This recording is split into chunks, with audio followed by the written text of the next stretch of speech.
You know, it was meant to be. I'm going to talk about some things that people just don't talk about. Because when there are those things that we don't talk about, we know that they cause shame, right? And we, as empowered women, are all about getting rid of the shame and shedding light in dark places. So, we're going to talk about some stuff that we just don't usually talk about. Stool softeners.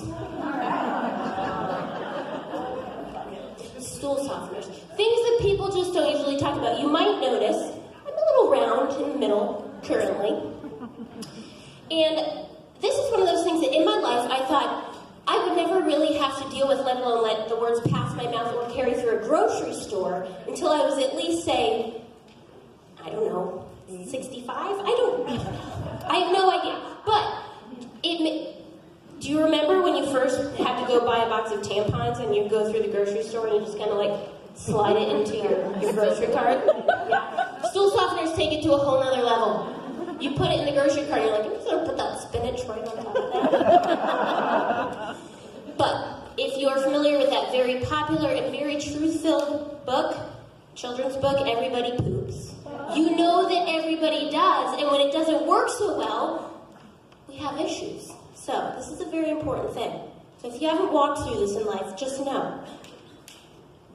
It's okay. There's no shame. Number 2.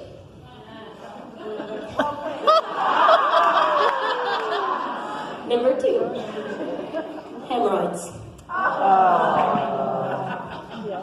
Enough said.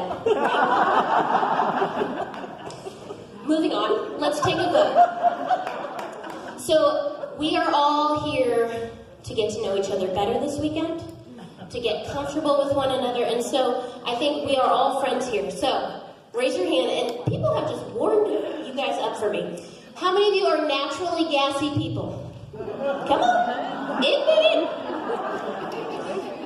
My mother is the queen, so this is very comfortable conversation territory from my childhood. How about any burpers in the house? Any burpers? Yep. Not me, but my sister was, again. Well, then I went and started having children. I'm on my 3rd, and suddenly I turn into like the old man, who's like in the middle of talking and then suddenly I just blow it out. It's so gross. Actually, I was sitting over there and I was like, oh, I hope that doesn't happen up there. But I was talking to my 6-year-old son, and I was in the middle of talking, and I was like, oh, I just felt something kind of bubble up, and then just expected something dainty to escape, one of those little dainty girl burps. And yeah, that wasn't even the old man burp. That was like the 17-year-old adolescent boy burp. And my 6-year-old son was like, oh my. So, while we're on the subject of gas, I have 3 words for you. Pregnant fart cloud. What? Pregnant fart cloud. And let me explain. My husband coined this term. I prefer the word toot because toot just feels so much more feminine, doesn't it? Yes. But I was sitting, I think this was when I was pregnant with my first, and I was sitting on our bed just reading a book, enjoying myself, and my husband comes up and he just walks into the room and then suddenly about faces. And I was like, what? It's like, calls from down the hall. You're just sitting, not with that high-pitched voice, you're just sitting in your happy little pregnant fart cloud. At least I get more time alone this way. So, which moves us right into the topic of nausea. First pregnancy, I think, or the second, it all runs together. But I definitely walked into the bathroom, and I walked into a husband fart cloud, and that's not a toot cloud, that's a fart cloud. And I walked into that, and I promptly threw up. He felt a little bad.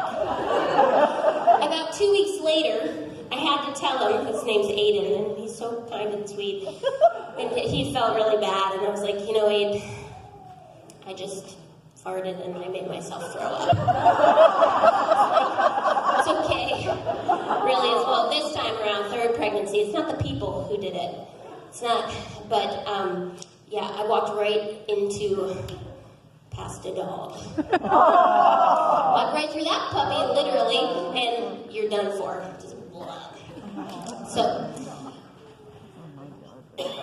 that's the stuff that people don't really talk about, right? But then there's all the stuff that everybody wants to talk about. And everybody wants to tell you the gender of your baby.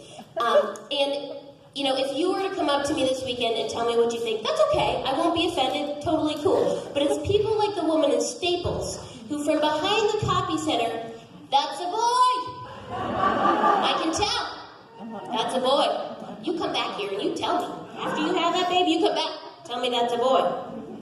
It was a girl. I didn't go back.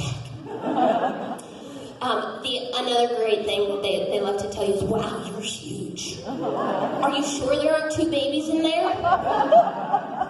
Well, if your torso was the size of your pinky, and the bottom of your rib cage basically touched the top of your hips, and your boobs just ballooned up, you too would look like you have 2 babies in there. There's only one, thank you very much. The best one, gosh, you're still pregnant? Nope. I just still look like this. Left him at home to fend for himself.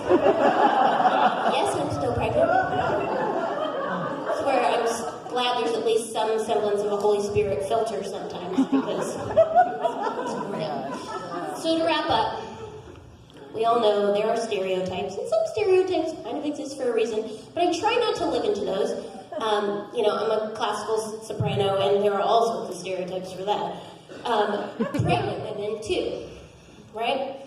So I went to the grocery store with my daughter, and this was just like a month ago, and I was really hungry, but the important thing for you to know is that whether I'm pregnant or not, I love pickles.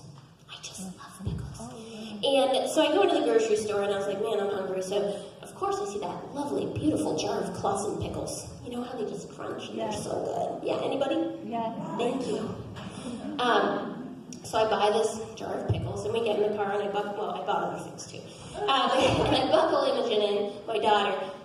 I'm like, man, I am hungry. And sometimes when you're hungry, you can't wait. So I'm like, you know what? So I pull out my jar of pickles, just open it up, pull out a pickle, and suddenly I look up, and I'm like, I am sitting in the expectant mother parking spot, eating directly out of a jar of pickles. If you can't beat them, join them.